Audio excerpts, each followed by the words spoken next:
বাঙালিদের খাওয়ার লাস্ট পাতে যদি একটু চাটনি না পড়ে তবে যেন খাওয়াটা অসম্পূর্ণ থেকে যায়। কি ঠিক বললাম তো? জানো তো, কিছু দিনের জন্য আমার শাশুড়ি মা আমার কাছে এসেছিল, আর আসতেই ভাত খাওয়া হোক যাই খাক না কেন, বলে বৌমা একটু চাটনি বানাইও তো। আরে তোমার তো অনেক সুগার, আবার চাটনি কি খাবে? আরে আর কতদিন আর বাঁচবো, একটু খাইয়াই যাই। আমিও সেইভাবে বানিয়েই দিতাম। যাই হোক, আজকে সেই রেসিপিটাই তোমাদের সঙ্গে শেয়ার করব ভাবলাম।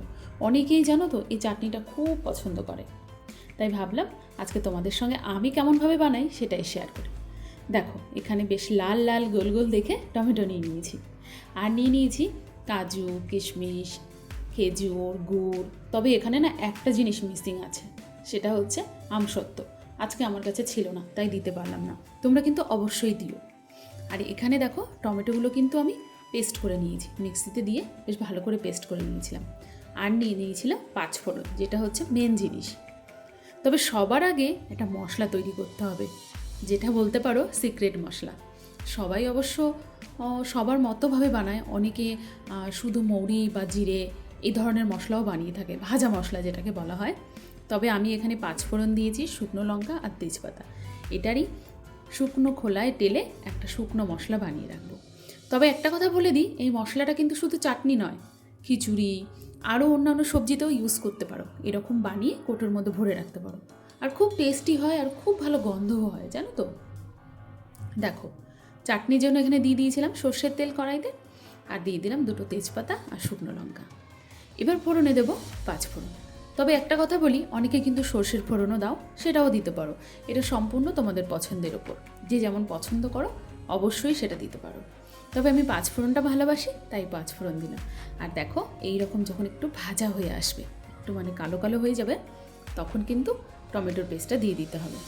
আর আরেকটা জিনিস, আমি কিন্তু এখানে টমেটো পেস্ট করে নিয়েছিলাম, তোমরা চাইলে নাও নিতে পারো। তোমরা কিন্তু একদম ছোটো ছোটো করে কেটে নিতে পারো, সেটাও খুব ভালো হয়। তবে টমেটো পেস্ট করে নিলে কি হয় জানো, টমেটোর যে খোসাটা থাকে না, ওটা আর দেখা যায় না, বেশ ভালো হয় জানো তো এইভাবে। তবে এই টমেটো পেস্ট করে চাটনি বানালে একটা অসুবিধে আছে, অনেকটা টাইম লাগে। এমনিতে টমেটোর চাটনিতে কমই টাইম লাগে, তবে এই টমেটো চাটনি পেস্ট করে বানাতে গেলে যেহেতু অনেকটা জল হয়, সেটাকে টানাতেও একটু টাইম লাগে, বেশ অনেকটাই টাইম লেগে যায়। দেখো, দেখে বুঝতে পারছো জলটাও অনেকটা টেনে গেছে, আর কিন্তু মানে হয়েও এসছে, যেহেতু কালারটাও চেঞ্জ হয়ে গেছে, দেখেই বোঝা যাচ্ছে, দেখেছো। এবার দিয়ে দিলাম সামান্য পরিমাণে নুন।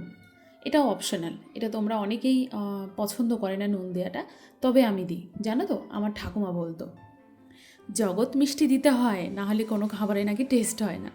তা জগৎ মিষ্টি বলতে এই নুনটাকেই বোঝায়। আগে বুঝতে পারতাম না, ধীরে ধীরে বুঝে গেছি। যাই হোক, সেসব গল্প না হয় আরেক দিন করব।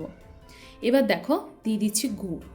আমি এখানে গুড় দিচ্ছি পরিমাণ মতোই, তবে যে যেমন মিষ্টি পছন্দ করো সেই হিসাবেই গুড়, চিনি দিতেই পারো। তবে একটা কথা বলি, গুড় দিলে চাটনির কালারটাও বেশ আসে, আর খেতেও দারুণ হয়। তবে চিনি দিয়ে বানালেও মন্দ লাগে না, বানাতেই পারো।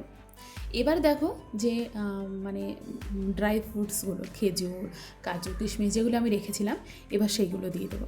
কারণ এইগুলোর তো একটা মিষ্টি ভাব আছে, তাই এইগুলো দিলে পরে তারপরেই বোঝা যাবে যে আরও কতটা মিষ্টি দিতে হবে। তবে আমার মনে হয় আর দেওয়ার দরকার নেই, অনেকটাই দিয়ে দিয়েছি। এবার এই সব মানে ড্রাই ফ্রুটসগুলো দিয়ে খুব ভালো করে নেড়ে চেড়ে নেবো। তবে আজকে একটু খারাপ লাগছে জানো তো, আমসত্ত্বটা নেই, দিতে পারলাম না। আর ওদিকে তোমার দাদাভাইও খুব ব্যস্ত, যে বলবো একটু এনে দাও, তাও সম্ভব না। সে আবার মার্কেটে যেতে হবে, আর এখান থেকে মার্কেট অনেকটাই দূর। যাই হোক, পরে আরেকদিন আমসত্ত্ব দিয়ে বানাবো, সেই দিন আবার তোমাদের সঙ্গে শেয়ার করব। দেখো, চাটনিটা কিন্তু মোটামুটি অনেকটাই হয়ে গেছে। এবার একটা জিনিস দেবো, যেটা হচ্ছে না দিলে না চাটনিটা মনে হয় অসম্পূর্ণ থেকে যায়। দেখো, একটা ছোট বাটি নিয়ে নিয়েছি, আর নিয়ে নিয়েছি একটা গোটা লেবু। ওই লেবুর রসটা এর মধ্যে বের করে নেবো। আমি এইরকমভাবেই লেবুটা মানে লেবুর রস বের করি। এবার যখন বীজটা বের হয় না, ওটা আবার হাতে দিয়ে মানে তুলে ফেলে দিই। তবে এখানে আমি লেবুর রস এই জন্যই দিচ্ছি, যেহেতু এখানে লেবু পাতাটা পাওয়া যায় না, মানে পাওয়া যায় বলতে কোথায় আছে গাছ সেটাও আমি জানি না। আমাদের ওখানে তো বাড়িতেই লেবু গাছ থাকে।